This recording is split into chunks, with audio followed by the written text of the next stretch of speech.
경제학에서 수요와 공급은 완전 경쟁 아래 자유시장에서 자연적으로 최적으로 배분된다고 제시했었습니다. 그러나 현실에서 수요는 광고에 의해 조작될 수 있습니다. 대의민주주의 이론에서는 후보가 공약을 제시하면 유권자가 공약을 보고 마음에 드는 후보자를 선택한다고 가정했습니다. 그러나 현실 정치에서는 선거팀은 여론을 조작하고 유권자가 듣고 싶어하는 말을 공약으로 내세웁니다. 효율적 시장 가설과 대의민주주의, 이 두 이론은 모두 현실이 조작될 수 있다는 점을 고려하지 못했습니다. 재기성을 고려하지 않았다는 말이죠. 2004년 10월 17일 뉴욕타임즈 매거진에 실린 론 서스킨드의 기사는 한 선거 조직의 말을 인용했습니다. 우리는 사실을 연구하지 않는다. 사실을 만들어낸다. 요약하면 이렇습니다. 이제 현실이 조작될 수 있음을 알았는데 인지 기능을 왜 우선해야 하는가? 왜 직접 조작하지 않는가? 왜 진실보다 권력을 추구하지 않는가? 이런 주장에 대해 대답해야겠습니다.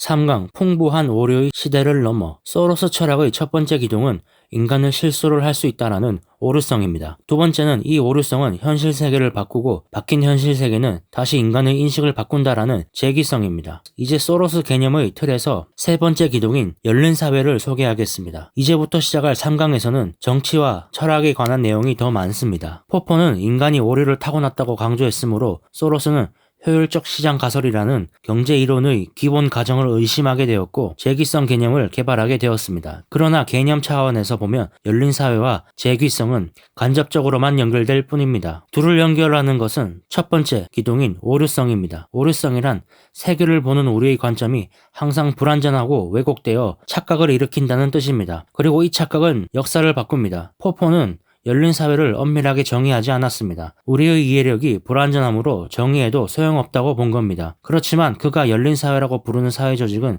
민주주의와 매우 비슷합니다. 책에서도 열린 사회의 정확한 개념은 나오지 않습니다. 그러나 그 반대 개념인 닫힌 사회의 특징을 보면 대충 감은 잡을 수 있습니다. 닫힌 사회에서 다른 생각은 잘못된 생각입니다. 또 토론과 지식의 탐구는 지도 세력에 대한 음해입니다. 반면 열린 사회에서 사람은 틀릴 수 있는 존재입니다. 열린 사회에서 사람들은 토론을 자유롭게 하고 스스로의 말에 책임을 집니다. 소로스는 많은 공산국가의 재단을 세워 열린 사회를 만들기 위해 노력했습니다. 이런 노력에 배운 것이 하나 있습니다. 닫힌 사회가 붕괴한다고 해서 열린 사회가 되는 것은 아니라는 겁니다. 공산주의가 닫힌 사회인 것은 맞지만 공산주의가 붕괴한다고 해서 열린 사회가 되는 것은 아니라는 겁니다. 이 말은 민주주의라고 해서 전부 열린 사회가 아닐 수도 있다는 말입니다. 소로스가 열린 사회의 개념을 철저하게 제거하게 된 계기는 2004년 미국 대통령 선거에서 조지 부시가 재선된 사건이었습니다. 부시는 테러와 전쟁한다는 명분으로 이라크를 침공해 인권을 침해했습니다. 그런데도 재선이 되었죠. 인간 생각의 조작 기능이 인지 기능보다 우선한 겁니다. 소로스는 부시 정부의 조작 기능이 세상에 영향을 주었고 그 결과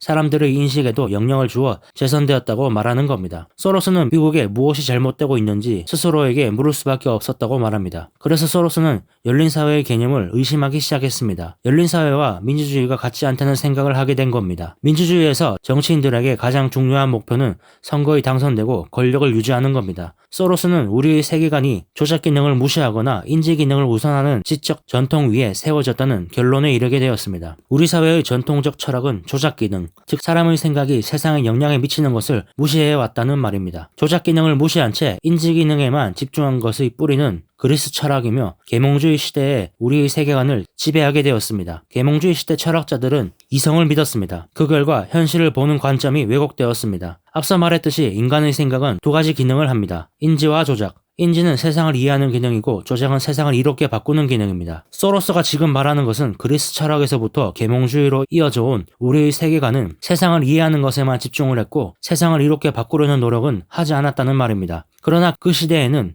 적합한 세계관이었습니다. 지구 탐사조차 충분히 이루어지지 않는 시대였으니 세상을 이해하려 노력하기만 해도 보상을 얻을 수 있었습니다. 프랑스 혁명 지도자들은 급진적 계몽주의를 내세웠으며 이성의 도움으로 사회를 다시 세울 수 있다고 믿었습니다. 하지만 신념은 공포로 바뀌었습니다. 계몽주의 철학자들이 저지른 실수를 포스트 모더니스트는 계몽주의 오류라고 불렀습니다. 소로스는 풍부한 오류라고 부릅니다. 이성과 현실을 이분법으로 나누는 것은 자연현상을 연구하는 데에는 효과적이었지만 인간사를 연구할 때는 풍부한 오류를 만들어냈습니다. 바로 이런 현상이 계몽주의에서 일어난 겁니다. 계몽주의 오류는 우리 세계관에 깊이 뿌리내려 있습니다. 그래서 포퍼는 자연과학과 사회과학에 똑같은 기준을 적용했고 뉴턴의 물리학을 바탕으로 경제이론을 구성했습니다. 또 효율적 시장 가설에도 계몽주의 오류가 깔려 있습니다. 제가 이해한 대로 정리해보면 계몽주의는 세상을 제대로 이해하기만 하면 모든 것이 제대로 돌아갈 것이라고 생각한 겁니다. 사람을 믿은 거죠. 그래서 세상을 이해하는 데만 집중한 겁니다. 계몽주의가 기저에 있다는 효율적 시장 가설도 시장은 내버려두면 제대로 돌아간다는 주장이죠. 그러나 소로스가 말했듯이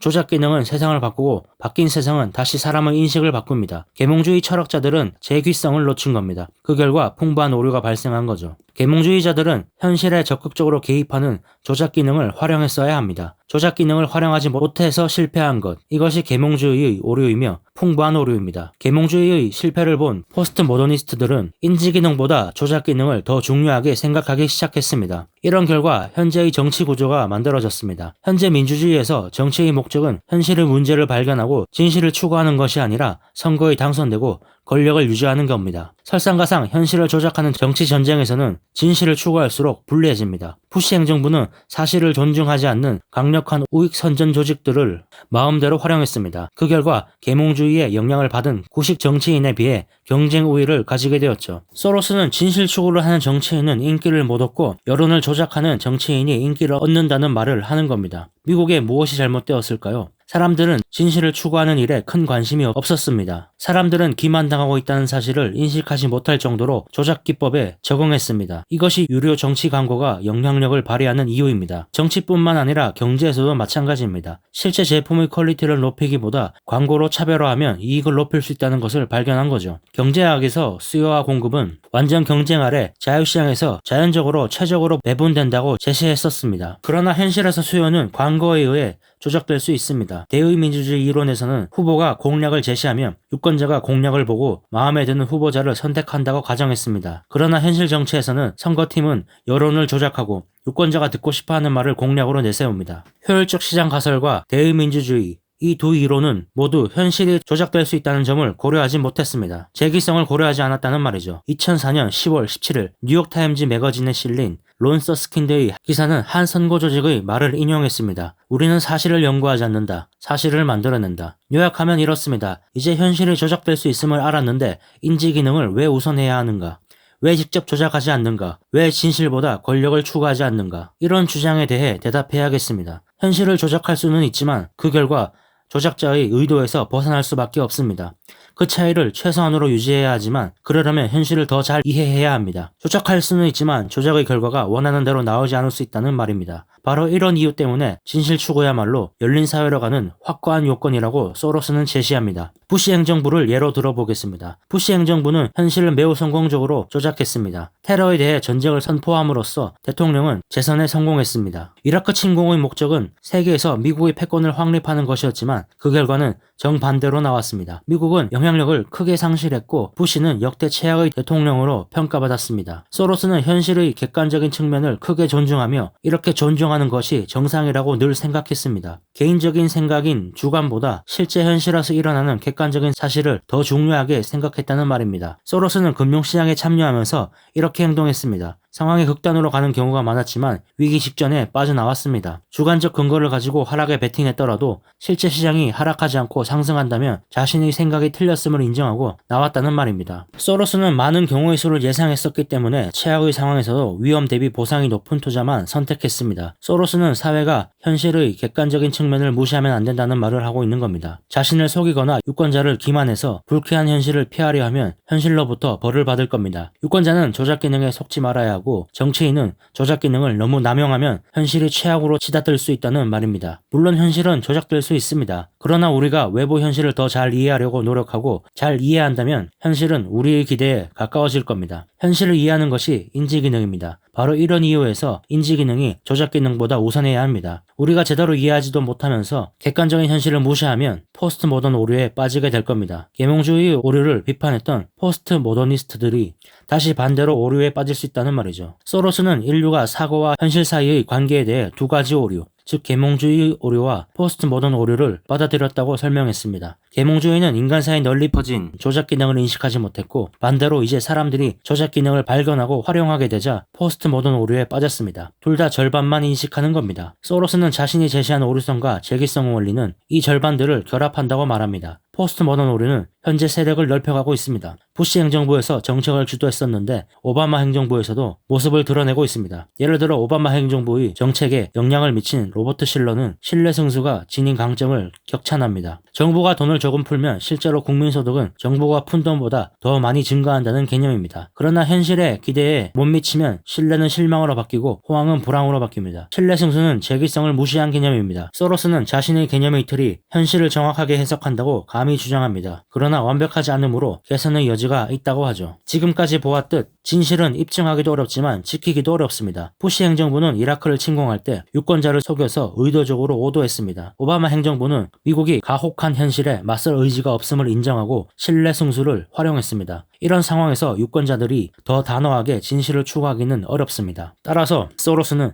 자신이 더 강력한 논거를 찾아내야 한다고 말합니다. 열린사회의 개념이 소개되기 훨씬 전에 이런 견해를 확립한 미국 건국의 아버지들이 더 좋은 사례입니다. 열린사회는 사람들이 권력에 대해 진실을 말할 수 있을 때 발전합니다. 언론과 출판의 자유, 집회와 결사의 자유, 기타 권리와 자유를 보장하는 법의 지배가 필요합니다. 법이 지배하게 되면 시민은 사법부를 이용해 권력 남용으로부터 자신을 방어할 수 있습니다. 미국 건국의 아버지들은 바로 이런 방법으로 열린사회를 만들어냈습니다. 결론을 더 명확하게 설명하겠습니다. 열린사회는 목적을 위한 수단으로서나 목적 자체로서나 더 바람직한 사회조직의 형태입니다. 조작 기능보다 인지 기능을 우선하고 가혹한 현실과 맞설 각오가 되어 있다면 열린사회는 다른 어떤 사회보다 문제를 더 잘 해결할 수 있습니다. 다시 말하면 진실을 추구하려는 유권자들의 결단에 좌우됩니다. 그러나 열린사회는 개인의 자유라는 본질적인 가치가 있습니다. 이 본질적 가치는 열린사회가 번영하든 못하든 존재합니다. 민주주의는 열린사회를 만들 수 있는 도구라는 말입니다. 그러나 개인의 자유가 있기에 열린사회로 갈지 말지에 대한 선택도 개인의 자유라는 뜻입니다. 미국과 중국 사이 권력 관계가 바뀌면 개인의 자유가 지닌 가치는 더욱 중요해질 겁니다. 이에 대해서는 마지막 강연에서 설명하겠습니다. 개인적으로 생소한 단어들이 많이 나와서 중간중간 정리를 하고 넘어가지 않으면 이해하기 어려웠습니다. 이쯤에서 나름대로 한번 정리해 보겠습니다. 효율적 시장 이론과 대의 민주주의는 모두 그리스 철학으로부터 시작되었습니다. 그리스 철학은 현실을 제대로 이해하는 것을 추구했죠. 그리고 그 철학은 계몽주의로 계승되었습니다. 계몽주의는 모두가 현실을 제대로 이해한다면 세상이 더 나아질 것이라고 생각했습니다. 그러나 계몽주의는 현실이 조작 가능하다는 사실을 간과했고 실패했습니다. 계몽주의의 실패를 본 사람들은 이제 현실을 조작하는 것에만 집중합니다. 바로 포스트 모던주의입니다. 그들은 현실을 조작할 수 있는데 왜 조작하지 않나 라고 묻습니다. 비유를 통해 한번 이해해보죠. 세상을 인간의 인체로 한번 바꿔보겠습니다. 고대 그리스 철학자들은 인간의 몸, 인체가 아직 어떻게 작동됐는지 알지 못했습니다. 그래서 인체를 정확히 이해하는 것에 집중했습니다. 그리고 계몽주의는 우리가 인간의 몸을 제대로 이해한다면 인체에 나쁜 것은 하지 않고 인체에 이로운 것은 더 많이 할 것이라 생각한 겁니다. 그러나 우리의 몸은 조작이 가능하다는 사실을 간과했던 겁니다. 포스트 모던은 인체가 조작 가능하다는 사실을 알아차렸습니다. 우리 인체는 술을 마시면 기분이 좋아집니다. 담배를 피면 마음이 편안해집니다. 그리고 진통제를 먹으면 고통이 줄어듭니다. 포스트 모던은 진통제가 있는데 왜 근본적인 치료를 해야 하지? 라고 묻습니다. 포스트 모던의 오류가 그들의 뜻대로 움직이지 않을 것이기 때문이다 라고 말했던 소로스의 말이 이쯤 되면 와닿습니다. 우리는 인지 기능과 조작 기능을 둘 다 사용해야 합니다. 물론 그 중에서는 인지 기능을 우선해야 합니다. 너무 아프면 진통제를 먹을 수도 있지만 절대적으로 중요한 것은 통증의 원인을 찾아 이해하고 치료해야 한다는 겁니다. 소로스의 마지막 말은 이겁니다. 민주주의든 열린사회든 본질적 가치는 개인의 자유인데 진통제를 먹으려는 인간을 어떻게 막을 수 있을 것인가 하는 질문이죠.